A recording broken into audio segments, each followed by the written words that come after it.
بسم اللہ الرحمن الرحیم۔ السلام علیکم۔ علمی روم یوٹیوب چینل میں خوش آمدید۔ یہ قصہ ایک بادشاہ کی خوبصورت بیٹی اور مسجد میں کام کرنے والے مزدور کا ہے۔ پرانے وقتوں کی بات ہے کہ ایک بادشاہ نے بہت ہی خوبصورت مسجد بنوائی۔ مسجد تعمیر ہونے سے پہلے بادشاہ کی بیٹی نے اپنی خواہش کا اظہار کیا کہ جب مسجد بن جائے گی تو میں وہاں 2 نوافل ادا کرنے جاؤں گی۔ لہٰذا جب مسجد کی تعمیر مکمل ہوئی تو بادشاہ کی بیٹی مسجد میں آئی اور نوافل ادا کیے۔ مسجد میں کام کرنے والے تمام مزدور جا چکے تھے، بس ایک لڑکا ابھی کام سے فارغ ہو رہا تھا اور وہ اس وقت وہیں تھا، مگر کسی کو معلوم نہیں ہوا اور اس نے شہزادی کو نوافل ادا کرتے دیکھ لیا۔ شہزادی اتنی خوبصورت تھی کہ پہلی ہی نظر میں لڑکے کے دل میں اتر گئی۔ لڑکے کو وہ منظر بہت ہی خوبصورت لگا۔ سب کے چلے جانے کے بعد وہ لڑکا بھی گھر چلا گیا، لیکن اس کی آنکھوں سے وہ منظر اوجھل نہیں ہو رہا تھا۔ آخر کار جھجکتے ہوئے اس نے اپنی ماں کو سارا ماجرا کہہ سنایا اور کہا کہ میں شہزادی سے شادی کرنا چاہتا ہوں، آپ بادشاہ سلامت کے پاس میرے رشتے کے لیے جائیں۔ یہ سن کر لڑکے کی ماں کو حیرت کا جھٹکا لگا۔ اس نے بیٹے کو سمجھایا کہ ہم کہاں اور وہ کہاں، تم کہیں پاگل تو نہیں ہو گئے۔ بادشاہ یہ سن کر کہیں غصہ ہی نہ کر جائے، لیکن لڑکا باضد تھا۔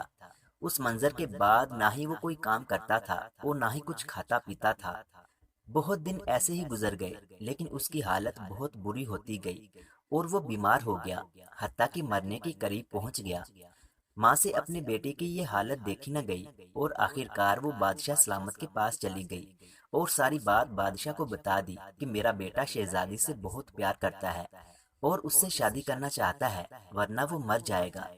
بادشاہ نے کہا کہ ٹھیک ہے، مجھے منظور ہے، لیکن ایک شرط ہے کہ اگر آپ کا بیٹا 40 راتیں مسجد میں سب کے جانے کے بعد قیام کرے گا تو میں اس کی شادی اپنی بیٹی سے ضرور کر دوں گا۔ لڑکے کی ماں نے گھر جا کر اپنے بیٹے کو بادشاہ کی شرط کا بتایا تو وہ مان گیا۔ بادشاہ نے اس کی نگرانی کے لیے بھی کہا تھا کہ اگر کسی ایک رات بھی وہ مسجد میں نہ آیا تو شادی نہیں ہوگی۔ لڑکا ہر رات مسجد خالی ہونے کے بعد نمازیوں کے جانے کے بعد قیام کے لیے چلا جاتا۔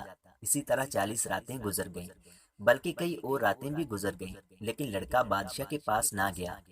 پھر بادشاہ نے اس لڑکے کو بلوایا اور اس سے اپنی بیٹی کے رشتے کے لیے حامی بھری، لیکن لڑکے نے صاف انکار کر دیا اور کہا کہ آپ نے قیام کی شرط رکھ کر مجھ پر بہت احسان کیا ہے۔ جو سکون مجھے سجدوں میں ملا ہے وہ کسی اور شے میں نہیں ہے، اور مجھے سمجھ آیا کہ مجھے محبت آپ کی بیٹی سے نہیں بلکہ اپنے رب کے حضور حاضر ہونے سے اور اس منزل سے ہوئی تھی۔ اب جو مجھے مل گیا ہے اس کا موازنہ دنیا کی کسی شے سے نہیں کیا جا سکتا۔ یہ کہہ کر وہ لڑکا اپنے گھر کی طرف چلا گیا۔ لڑکے کی یہ باتیں سن کر بادشاہ بہت متاثر ہوا، کیونکہ لڑکے کی باتیں بادشاہ کے دل پر اثر کر گئی تھیں کہ سچ میں جو مزہ اللہ تعالیٰ کی عبادت میں ہے اور کسی چیز میں نہیں ہے۔ اس طرح کی اچھی ویڈیوز دیکھنے کے لیے ہمارے یوٹیوب چینل علمی روم کو سبسکرائب لازمی کریں۔